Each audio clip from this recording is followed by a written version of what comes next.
কেশব ভোলানাগর গ্রামে মটন বিরিয়ানি ঠেলা নিয়ে বসতো। ওর ব্যবসা ভালোই চলতো। রোজ ওর কাছে ৬-৭ জন লোক মটন বিরিয়ানি খেতে তো আসতোই। এইভাবে ওর দিন কাটছিল।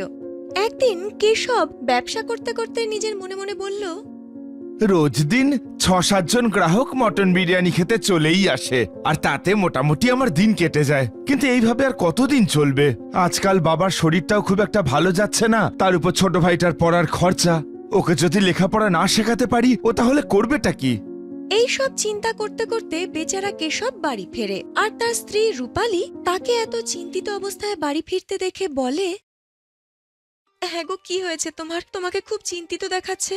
মনে হচ্ছে কাজকর্ম ঠিকমতো চলছে না। কি যে আর বলবো তোমাকে, রোজ ৬-৭ জন গ্রাহক বিরিয়ানি খেতে আসে বটে, কিন্তু তার থেকে আমার যা মুনাফা হয় তাতে তো বাবার ওষুধ কিনতে আর বাড়ির সংসার খরচেই চলে যায় গো। ছোট ভাইটার পড়ার খরচ আমি তুলবো কি করে জানি না। তখন সেখানে কেশবের ছোট ভাই সুধীর আসে আর বলে, দাদা, তুমি আমার জন্য এত চিন্তা করো না গো, আমার পড়ার খরচ ঠিক উঠে যাবে। আমি তো এটাও ভাবছি যে তোমাকে সাহায্য করার জন্য আমি বিরিয়ানি ডেলিভারির দায়িত্বটা নিয়ে নেব। আরে এত কিছু তো আমি শুধু তোর জন্যই করছি নাকি? আমি চাই না যে তোর পড়াশোনা মাঝপথে বন্ধ হোক, কারণ এই কথাটা আমার মাথায় আছে যে কিছুদিনের মধ্যেই তোকে শহরে গিয়ে কলেজে অ্যাডমিশন নিতে হবে। একবার তুই কলেজে ভর্তি হয়ে গেলে আমাদের জীবনটা একেবারে বদলে যাবে। তোর দাদা একদম ঠিক কথা বলেছে সুধীর, তুই নিজের পড়াশোনার দিকে মন দে, সব ঠিক হয়ে যাবে, তোকে চিন্তা করতে হবে না। আর যদি দরকার পড়ে আমি তোর দাদাকে বিরিয়ানি বিক্রি করতে সাহায্য করব, না হয় তোর পড়াশোনার যেন কোনো ক্ষতি না হয়। তোকে নিয়ে কত আশা। এই দেখে সুধীরের খুব ভালো লাগে যে তার দাদা আর বৌদি তাকে কত ভালোবাসে। বাড়িতে অসুস্থ বাবা থাকা সত্ত্বেও তার পড়াশোনার প্রতি তাদের কত চিন্তা। পরের দিন কেশব তার ঠেলা নিয়ে গ্রামের বাজারে বিরিয়ানি বিক্রি করছিল। তখন এক গ্রাহক তার কাছে এসে বলে, দাদা, মটন বিরিয়ানি কত করে? একটু দামটা বলুন না, ঠিকঠাক মনে হলে ১ কিলো আমি কিনে নেব। দিদি, মাত্র ১৫০ টাকা কিলো। আপনি বলুন আপনাকে আমি কত কিলো দেব? বাপরে বাপ, এ তো দেখছি বেশ দামি। এই তো একটু দূরেই আর একজন বিরিয়ানি বিক্রি করছে, সেখানে তো ১১০ টাকায় ১ কিলো বিক্রি করছে। দিদি, আপনি আমাকে একটা কথা বলুন, এমনিতেই বিরিয়ানির দাম এত বেশি, এত কম দামে কেউ দেয় কি করে? নিশ্চয়ই সে কোনো না কোনো অসৎ কাজ করছে। দাদা, সেরকম যদি কিছু হতো না তাহলে এতদিনে ওর ব্যবসা বন্ধ হয়ে যেত। গ্রামের লোকেদের বোকা ভাববেন না যেন। কেশবের এসব শুনে খুব খারাপ লাগে, কারণ ওই মহিলা বিরিয়ানি না কিনেই সেখান থেকে চলে যায়। একদিন যখন কেশব ঠেলা নিয়ে বাড়ি ফিরছিল, তখন তার মনে হলো, একবার আমি নিজে গিয়ে বরং দেখি যে ওই বিরিয়ানিওয়ালাটা কে, যে মাত্র ১১০ টাকায় ১ কিলো বিরিয়ানি বিক্রি করে, যেখানে মাটন বিরিয়ানি এত সস্তা হতেই পারে না। কেশব এবার যখন সেখানে গিয়ে দেখে, তখন সেখানে পঙ্কজ নামের একজন লোক মটন বিরিয়ানি বিক্রি করছিল। তার কাছে লোকে ভিড় করে দাঁড়িয়েছিল। এই দেখে ও মনে মনে বলল, বাবা, এর দোকানে তো দেখছি সত্যিই অনেক ভিড়। এত লোক এর কাছ থেকে বিরিয়ানি কিনতে আসছে কি করে? আমার মনে হয় এই কারণেই আমার রোজগার আরো কমে গেছে। আমারও একবার এর বিরিয়ানি খেয়ে দেখা উচিত, যে এর বিরিয়ানিতে এমন কি বিশেষত্ব। কেশব যেই ওর কাছে যায়, পঙ্কজ ওকে ১ প্লেট বিরিয়ানি দিয়ে দেয়। যেই ও খানিকটা বিরিয়ানি খায়, তখন নিজের মনে মনে বলে, এই মাটন বিরিয়ানিটা তো একদম ভালো নয়, এর মধ্যে তো ভেজাল আছে। কিন্তু আমি এই কথাটা যদি সবাইকে জানিয়ে দেই, তাহলে এখানে কেউ আমার কথা কখনো বিশ্বাস করবে না। আমাকে কিছু না কিছু একটা উপায় ভেবে বের করতে হবে, যাতে সব মানুষের সামনে পঙ্কজের চুরি হাতে নাতে ধরা পড়ে যে ও মাটন বিরিয়ানিতে ভেজাল মিশিয়ে বিক্রি করে। কেশব মনমরা হয়ে বাড়ি ফেরে, সব কথা নিজের স্ত্রীকে বলে। ওরা কিছুদিনের মধ্যেই সুধীরকে লেখাপড়া শেখানোর জন্য বাইরে পাঠাবে ভাবছিল, কিন্তু তাদের কাছে টাকা ছিল না। তাই ওরা ওদের বাড়ি এক ব্যবসায়ীর কাছে বন্ধক রেখে সুধীরকে লেখাপড়া শেখানোর জন্য বাইরে পাঠায়। রূপালী এবার কেশবকে বলে, হ্যাঁ গো, সুধীরকে তো আমরা বাইরে পড়াশোনা করতে পাঠিয়ে দিলাম, কিন্তু যেদিন থেকে ওই পঙ্কজ গ্রামে ব্যবসা করছে, সেদিন থেকে আমাদের তো আর ব্যবসা চলছে না। হ্যাঁ গো, তোমাকে তো এবার কিছু একটা করতে হবে, তাই না? আমার মনে হয় যে ও বিরিয়ানিতে ভেজাল মেশায়, জানো, কিন্তু এই কথাটা আমি কিছুতেই প্রমাণ করতে পারছি না। কি করি আমি বলো তো? আমি না পাশের একটা গ্রামে ঘর পরিষ্কারের কাজ পেয়েছি। তুমি কিছু মনে না করলে আমি সেই কাজটা করি, তাহলে সংসার চালাতে আমিও তোমাকে খানিকটা সাহায্য করতে পারবো। আমি এই বাড়িতে তোমাকে রাজরানী করে এনেছিলাম, কখনো ভাবতে পারিনি যে সংসার চালানোর জন্য তোমাকে অন্যের বাড়িতে গিয়ে কাজ করে খেতে হবে। তুমি আমায় ক্ষমা করে দিও। কেশব এই বলে আর তারপর অন্যান্য দিনের মতো নিজের ব্যবসা খুলে বসে। ওদিকে রূপালী একদিন কেশব বাড়ি থেকে বেরিয়ে যাওয়ার পর বেরোয় আর নিজের মনে মনে বলে, ক্ষমা করে দিও তুমি আমায়, আমি তোমাকে এটা আর বলতে পারলাম না যে আমি পঙ্কজের ঠেলায় মটন বিরিয়ানির কাজ করতে যাচ্ছি। এসব আমি শুধু তোমার জন্য করছি, যাতে ওই পঙ্কজের সত্যিটা সবার সামনে চলে আসে আর আমাদের মটন বিরিয়ানির ব্যবসা আবার আগের মতো চলে। রূপালী এবার পঙ্কজের ঠেলায় যায় আর মিষ্টি মিষ্টি কথা বলে ওর ঠেলায় যেন কাজ করতে পারে সেই ব্যবস্থা করে। একদিন রূপালী কথায় কথায় পঙ্কজকে জিজ্ঞেস করে, সাহেব, আমি না বুঝতে পারি না, আপনি 110 টাকায় বিরিয়ানি বিক্রি করছেন, যেটা খুব সস্তা। মটন বিরিয়ানি 110 টাকা কিলো হতেই পারে না, তাও তো আপনার ব্যবসা এত ভালো চলছে। আচ্ছা, আপনি আপনার মটন বিরিয়ানিতে কি মেশান? আপনি আমাকে শুধু পরিষ্কার পরিচ্ছন্ন করতে আর টাকার হিসেব রাখতে বলেছেন। আপনি যদি আমাকে বিরিয়ানি বানানো শিখিয়ে দেন, তাহলে আমিও এরকম বিরিয়ানি বাড়িতে সস্তায় বানাতে পারবো। এইসব বিরিয়ানি কখনো বাড়িতে বানাতে যেও না, কারণ এই বিরিয়ানিতে ভেজাল মেশানো আছে। আমি রাতের বেলা যাই মাংস কিনতে, আর যেসব ছাগল রোগের কারণে মৃত্যু হয় তাদের মাংস কিনি, তারপর তার সাথে আমি সয়াবিনের কিমা মিলিয়ে দিই। এইভাবে বিরিয়ানি তৈরি করি, তবে গিয়ে না আমি 110 টাকায় বিক্রি করতে পারি। কিন্তু এর ফলে তো গ্রাহকদের শরীর খারাপ করতে পারে, ওদের স্বাস্থ্যের দিকে তো আপনার খেয়াল রাখা উচিত। এ তো ভীষণ অন্যায়। এইসব খেয়ে যদি গ্রাহকদের শরীর খারাপ হয়, তাতে আমার করার আছেটা কি? সবকিছু তো আর আমার হাতে থাকতে পারে না। দেখো, আমি সেই কাজই করি যেটা আমার ঠিক মনে হয়, আর তুমিও সেটাই করো। নিজের বাড়ির লোকদের জন্য ভালো মাটন বিরিয়ানি বানাও, আর গ্রাহকদের জন্য এরকম বিরিয়ানি। রূপালী সব সত্যি জেনে গিয়েছিল। রূপালী বাড়ি যেতে যেতে নিজের মনে মনে বলে, আমাকে যেভাবেই হোক গ্রামের সবাইকে এই সত্যিটা জানাতে হবে, নয়তো গ্রামবাসীরা এর দোকানের মটন বিরিয়ানি খেয়ে অসুস্থ হয়ে পড়বে আর আমাদের ব্যবসা বন্ধ হয়ে যাবে, সে তো বাদই দিলাম। এভাবেই দিন কাটতে থাকে। একদিন রূপালী চিঠি লিখে সুধীরকে আর ওর বন্ধুকে গ্রামে ডেকে নেয়, যারা ছদ্মবেশে ফুড ইন্সপেক্টর আর জেলা ইন্সপেক্টর হয়ে পঙ্কজের কাছে যায়। পঙ্কজ তাদের সামনে ভালো বিরিয়ানির স্যাম্পেল রাখে। ইন্সপেক্টর সাহেব, আপনি নিয়ে যেতে পারেন এই স্যাম্পেল, এর মধ্যে কোনো কিছু খারাপ নেই। আমি আমার গ্রাহকদের স্বাস্থ্য নিয়ে কোনো রকম সমঝোতা করি না। শোনো, আমি হলাম ফুড ইন্সপেক্টর, আর যতদিন না আমি তোমার এই খাবারের স্যাম্পল টেস্ট করব, ততদিন তুমি এখানে কোনো রকম ব্যবসা করতে পারবে না। আগে আমাকে এটা দেখতে হবে যে তুমি তোমার বিরিয়ানিতে এমন কি মেশাও যার জন্য এত সস্তায় বিক্রি করো। তখন সেখানে কোথা থেকে কে জানে রূপালী হঠাৎ করে এসে বলে, সাহেব, আমি এনার দোকানে 1 মাস হয়ে গেল কাজ করছি। উনি যদি সত্যিটা না বলেন তাহলে আমি বলে দেব। উনি এই বিরিয়ানিতে না খারাপ মাংস ব্যবহার করেন আর সয়াবিনের কিমাও মেশান। শুধু তাই নয়, সমস্ত মশলা না সস্তা কোয়ালিটির ব্যবহার করেন। এই নিন এর আসল স্যাম্পল, আপনি এর বয়ান লিখুন আর একে অ্যারেস্ট করুন। আরে, এইসব তুই কি বলছিস? আমার টাকাতে সংসার চালিয়ে আমারই তুই এত বড় সর্বনাশ করলি। দূর হয়েছে এখান থেকে, আমি তোকে মেরে ফেলবো আর যদি একটাও কথা বলিস। দেখুন পঙ্কজ বাবু, আপনি যদি সত্যি কথা বলেন তাহলে আমরা সামান্য টাকা ঘুষ নিয়ে আপনাকে ছেড়ে দিতে পারি, এরপর আপনার ইচ্ছে। পঙ্কজের মনে হয় যে সুধীর যে মিথ্যে পুলিশ সেজে এসেছিল সেও ফুড ইন্সপেক্টরের মতো আসল, আর সে ঘুষ নিয়ে পঙ্কজকে ছেড়ে দিতে পারে। তাই পঙ্কজ ওদেরকে ঘুষ দিতে যায়। তখন ওদের কয়েকজন বন্ধু যারা লুকিয়েছিল ভিডিও করে নেয় সব, আর সেটা ভাইরাল করে দেয়। তখন আসল পুলিশ এসে পঙ্কজকে অ্যারেস্ট করে নেয়। আমি এই লোকগুলোকে পাঠিয়েছিলাম আপনার বিরুদ্ধে প্রমাণ জোগাড় করতে, কারণ গ্রামের প্রচুর লোক আপনার এখানে বিরিয়ানি খেতে আসে। এই লোকগুলো নাটক করে আপনার থেকে প্রমাণ সংগ্রহ করলো, কিন্তু আমি সত্যিই খুব আনন্দিত যে আপনার মতন একজন অসৎ ব্যবসায়ী ধরা পড়েছে। পঙ্কজ বাবু, এবার আপনি জেলে বসে জেলের বন্দীদের জন্য মনের সুখে বিরিয়ানি বানান। আমাকে ফাঁসানো হয়েছে, আমার কোনো দোষ ছিল না। আমি ভেবেছিলাম অল্প একটু ঘুষ দিয়ে আমি ব্যাপারটা মিটিয়ে নেব। সব মামলা ঘুষ দিয়ে মেটানো যায় না।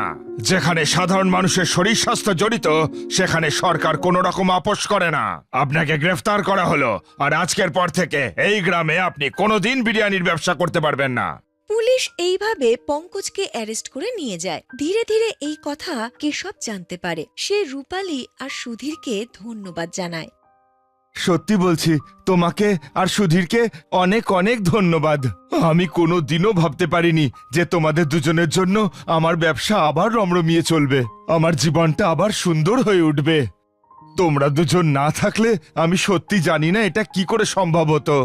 ধীরে ধীরে যেই পঙ্কজের ঠেলা বন্ধ হয়ে যায়, কেশবের ঠেলা আবার আগের মতো চলতে থাকে। ওর মটন বিরিয়ানি এবার 200 টাকা কেজিতে বিক্রি হচ্ছে। এখন সবাই জানতো যে ওর এই মটন বিরিয়ানিতে কোনো ভেজাল মেশানো নেই, তাই সবাই অনেক দূর দূর থেকে ওর কাছে মটন বিরিয়ানি খাওয়ার জন্য আসতে থাকতো। ত্রিপুরা নামের একটা ছোট্ট গ্রাম ছিল, যেখানের মানুষজন ভীষণ ভালো। সেই গ্রামে আলী নামের এক ব্যক্তি মটন কারি তৈরি করে বিক্রি করত। আলীর মটন কারির পুরো গ্রামে খুব নাম ছিল, এই জন্য আলী অনেক টাকা রোজগার করত। কিন্তু আলী খুব লোভী ছিল, আরো বেশি উপার্জনের জন্য নতুন নতুন ফোন দিয়ে আসত রোজ, যাতে ওর মটন কারি আরো সুস্বাদু হয় খেতে, যাতে ওর দোকানে আরো বেশি গ্রাহক আসে। এরকমই এক দিনের কথা, আলী তার দোকানে মটন কারি বিক্রি করছিল। তখনই তার ঠিক সামনেই আর একটি দোকান খোলে। ওই দোকানটাকে দেখে আলী বেশ চিন্তায় পড়ে যায় আর নিজের মনে বলে, আরে এ কি, আমার দোকানের সামনে কেউ মাটন কারির দোকান খুলবে? এ কি করে সম্ভব? আমি থাকতে কিছুতেই এটা হতে দেব না। এই বলে ও ওই দোকানটার সামনে যায় আর দোকানদারকে বলে, এসব হচ্ছেটা কি? এখানে তুমি এইভাবে দোকান দিতে পারো না? দেখতে পাচ্ছ না নাকি যে তোমার দোকানের সামনেই একটা মটন কারির দোকান আছে? দেখেছি, কিন্তু হয়েছে কি? শুনে রাখো, এই দোকানটা আমার, আর আমি যা খুশি বেচবো। তোমার কি? বললেই হলো আমার দোকানের সামনে আমি কাউকে দোকান খুলতে দেব না, সে তুমি যাই করো না কেন। ও বাবা, তাই নাকি? তোমার এত ক্ষমতা? ভালো করে শুনে রাখো, তোমাকে আগেও বলেছি এই দোকানটা আমার, আর আমার দোকানে আমি যা খুশি বেচতে পারি। তুমি বলার কে? শোনো, আমারও কিচ্ছু যায় আসে না, তুমি এখানে যা খুশি বেচো, কিন্তু মাটন কারি আমি বিক্রি করতে দেব না। আমি তো মটন কারি বানিয়েই বেচবো। তোমার যদি ক্ষমতা থাকে আমাকে আটকে দেখাও তো। আর তাছাড়া এত বড় এলাকায় তোমার তো একটা মাত্র দোকান, আর একটা দোকান যদি দিই তাতে তোমার কি আসে যায় বলো তো? তোমার খদ্দেররা তো সব তোমার কাছেই যাবে, তাই না? না, আমার খদ্দেররা এখানে চলে আসবে। আমি জানি নতুন দোকান দেখলেই খদ্দেররা সেখানেই চলে যায়, আর সেটা আমি কিছুতেই হতে দেব না। এইভাবে ওদের দুজনের মধ্যে তর্ক হতে শুরু করে আর কথাটা প্রধান পর্যন্ত পৌঁছে যায়। কি ব্যাপার আলী, তোমরা ঝগড়া করছো কেন? দেখুন না, আপনি তো জানেন আমার দোকানটা এখন অনেক পুরনো হয়ে গেছে, তাহলেও আমার দোকানের ঠিক বিপরীতে কি করে মাটন কারির দোকান দেয়? তাহলে তো আমার দোকানের অনেক ক্ষতি হয়ে যাবে। আরে আলী, কিচ্ছু হবে না। আর তাছাড়া তোমার তো একারই এখানে মটন কারির দোকান। ও যদি আর একটা দোকান খোলে তাহলে বেচারা ওরও 2 পয়সা কামাই হয়। আর তাছাড়া এই ব্যবসা তো নির্ভর করে কার খাবারের স্বাদ কত ভালো। যদি তোমার মাটন কারির স্বাদ ভালো হয় তাহলে তুমি পয়সা কামাবে, আর যদি ওরটা ভালো হয় তাহলে ও কামাবে। এই শুনে আলী চুপ করে যায়, আর এরপর ও ওখান থেকে চলে আসে এবং ওই লোকটি তার দোকান খোলে। ওই লোকটার নাম ছিল রঘু। আলী তো খুব চিন্তায় পড়ে যায়। দোকানে ফিরে এসে নিজের মনে মনে বলে, যে করেই হোক ওর দোকান আমি কিছুতেই চলতে দেব না, তার জন্য আমায় যাই করতে হোক না কেন।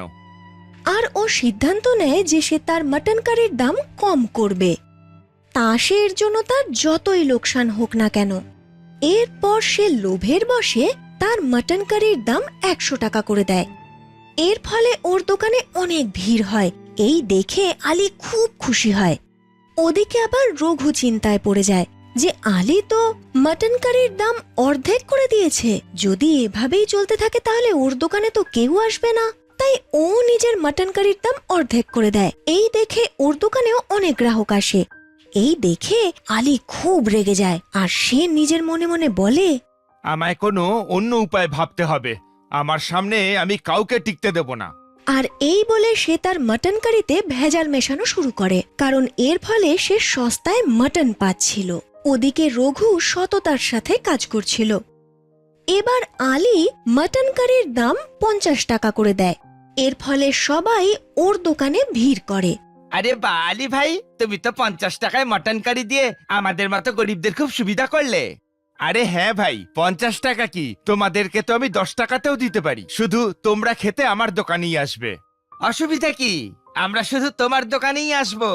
এমনিতেও এখানে তুমি ছাড়া সেরকম মটন কারি আর কেউ বানাতে পারে না, আর তাছাড়া তুমি এখানে সবচেয়ে পুরনো। হ্যাঁ, কিন্তু দেখতেই তো পাচ্ছ আমার ঠিক সামনেই দোকান খুলে বসেছে। আরে তুমি ওখানে মাথাই লাগিও না, শুধু মন দিয়ে নিজের কাজটা করে যাও। এরপরে ওই লোকটা ওখান থেকে চলে যায়। এভাবেই সময় কাটছিল। লোভের বশে আলীর কিন্তু ব্যবসায় অনেক ক্ষতি হচ্ছিল, আর সে রঘুকে ছোট করতে চাইছিল, যে কারণে ও সব সীমা পার করে যাচ্ছিল। এরকমই একটা দিনের কথা সে আপন মনে বলল, রঘুর দোকানে আগুন লাগিয়ে দিলে কেমন হয়? আর ওর দোকানটা যদি পুড়ে যায় তাহলে ও এখান থেকে চলে যাবে। না না, ছি, এসব আমি কি ভাবছি। এই বলে সে তার নিজের কাজে মন দেয়। পরের দিন সকালেই রঘু খুব জোরে জোরে চিৎকার করে, হায় হায়, কে যেন আমার দোকানে আগুন লাগিয়ে দিয়েছে, আমার সব শেষ হয়ে গেল, এবার আমি কি করব? গ্রামের সবাই সেখানে এসে জড়ো হয়, আর সবাই রঘুর পুড়ে যাওয়া দোকান দেখতে থাকে। এটা নিশ্চয়ই ওই আলিরই কাণ্ড হবে, ভালো করে জানি ও আমাকে হিংসে করে। আরে এ আমি কেন করতে যাব? তোর উপর আমার হিংসেই বা কিসের? হ্যাঁ, এটা ঠিক যে তুই এখানেই দোকান দিয়েছিলি, কিন্তু তার মানে তো এই নয় যে আমি তোর দোকানে আগুন লাগিয়ে দেবো। হ্যাঁ ভাই, আলী তো একদম ঠিক কথাই বলছে, এরকম কাজ আলী করতেই পারে না। শোনো, তোমার দোকান নিশ্চয়ই অন্য কেউ পুড়িয়েছে, অথবা এই গরমে হয়তো তোমার দোকানে আপনা থেকেই আগুন লেগে গেছে। কে জানে, কিন্তু আমার তো সব শেষ হয়ে গেল, পথে বসে গেলাম। এই বলে রঘু মন খারাপ করে ওখান থেকে চলে যায়। সময় ঝড়ের গতিতে এগোচ্ছিল। আলী খুব খুশি ছিল, কারণ রঘু তার দোকান বন্ধ করে দিয়েছিল যে। আলী এবার নিজের মাটন কারির দাম বাড়িয়ে দিয়েছিল। ও আবার তার মাটন কারির দাম 100 টাকা করে দিয়েছিল, আর লোকে বাধ্য হয়ে ওর থেকে মাটন কারি কেনার জন্য ওর দোকানে আসতো। একদিন প্রধান ওর দোকানে এলো আর ওকে বলল, আরে আলী, এ কেমন কথা? রঘুর দোকান যেই এখান থেকে গেল অমনি তুমি তোমার মটন কারির দাম বাড়িয়ে দিলে। না, তা নয়, আপনি তো জানেন মাটনের দাম এখন কত বেড়ে গেছে, আর তারপর সেটা দিয়ে কারি বানাতেও অনেকটা সময় যায়। আমি চাই না খদ্দেরদের পচা মাল খাওয়াতে, তাই দামটা একটু বাড়িয়ে দিলাম। ঠিক আছে, সে দাম না হয় বাড়িয়েছো, কিন্তু পচা মাল আবার কাউকে খাইও না কিন্তু। আরে চিন্তা করবেন না, তাছাড়াও আপনি আমাদের কত পুরনো খদ্দের। এই বলে আলী তার মাটন কারি বানানোর দিকে মন দিল। ধীরে ধীরে সময় কাটছিল। একদিনের কথা, প্রধান আলীকে ডাকলো। আলী যখন সেখানে পৌঁছলো তখন দেখলো যে রঘু ওখানে আগে থেকেই দাঁড়িয়ে আছে। প্রধান খুব রেগেছিলেন। উনি আলীকে বললেন, কি আলী, এসব আমি কি শুনছি? তুমি নাকি পচা মটন দিয়ে কারি বানাও, আর তুমিই নাকি রঘুর দোকানে আগুন লাগিয়েছিলে? না না, এ কি? রঘু এসব মিথ্যা বলছে, আমি কিচ্ছু করিনি, আর আমি এসব করতে যাবই বা কেন? দেখুন, ধরা পড়ে গেল। ওকে জিজ্ঞেস করুন তো যে ওকে এই কথা কে বললো যে আমি আপনাকে এসব বলেছি। এই শুনে প্রধানও অবাক হলেন এবং আলীকে বললেন, তাই তো আলী, আমি তো তোমাকে কখনো বলিনি যে রঘু তোমার নামে নালিশ করেছে। তুমি তাহলে নিজে থেকে ওর নাম নিলে কেন? ও যখন এখানে দাঁড়িয়ে, তাহলে নিশ্চয়ই এই কথা ওই বলেছে, অন্য আর কে বলবে? না, এই কথা আমাকে রঘু নয় বরং মদন বলেছে। ও স্বীকার করেছে যে রঘুর দোকানে আগুন দিতে তুমি ওকে বলেছিলে, আর এই কাজের জন্য তুমি ওকে টাকাও দিয়েছিলে। এই শুনে আলী খুব ভয় পেয়ে যায়। ও বুঝতে পারেনি যে ওর আসল রূপটা সবার কাছে এভাবে ধরা পড়ে যাবে। মদন সবার সামনে আসে, আর ও স্বীকার করে যে এমনটা করার জন্য আলীই তাকে বলেছিল। আলী শুধুমাত্র ওপর থেকেই ভালো, ভেতরে খুব লোভী। এই শুনে রঘু প্রধানকে বলল, আমি তো আগেই বলেছিলাম যে আমার দোকানে আগুন লাগায় আলিরই হাত আছে, কিন্তু আপনি আমার কথাই শোনেননি। কেন পুড়িয়েছ তুমি ওর দোকান? আর তুমি পচা মটনের কারি খাওয়াচ্ছিলে। তোমাকে আমি আগেই সাবধান করেছিলাম, কিন্তু সেদিন তুমি আমাকে মিষ্টি মিষ্টি কথা বলে ভুলিয়ে রেখেছিলে। আমাকে দয়া করে ক্ষমা করে দিন, আমার ভুল হয়ে গেছে। আমি মানতে পারিনি কেউ আমার সামনে দোকান দিয়ে আমার খদ্দের কেড়ে নেবে, সেই কারণেই আমি এই সব করেছি। আমি অনেক কষ্টে আমার এই ব্যবসাটাকে এত দূরে এনেছিলাম, আর যে কেউ এসে সেই ব্যবসাটাকে নষ্ট করে দেবে। আচ্ছা, সেই জন্য তুমি এত বড় কাজ করলে? তুমি খুব বড় অপরাধ করেছো। তুমি আমাদের স্বাস্থ্যের কথাও ভেবে দেখোনি, আবার রঘুরও সর্বনাশ করেছো। এর শাস্তি তোমায় পেতেই হবে। আমাকে আপনি ক্ষমা করে দিন, আর রঘু তুমিও। লোভে পড়ে আমি এত বড় একটা ভুল করে ফেললাম। রঘুর যা লোকসান হয়েছে তা আমি পূরণ করতে রাজি। সে তো তোমাকে করতেই হবে, আর আমি না বলা পর্যন্ত তুমি ওই দোকান আর খুলতে পারবে না।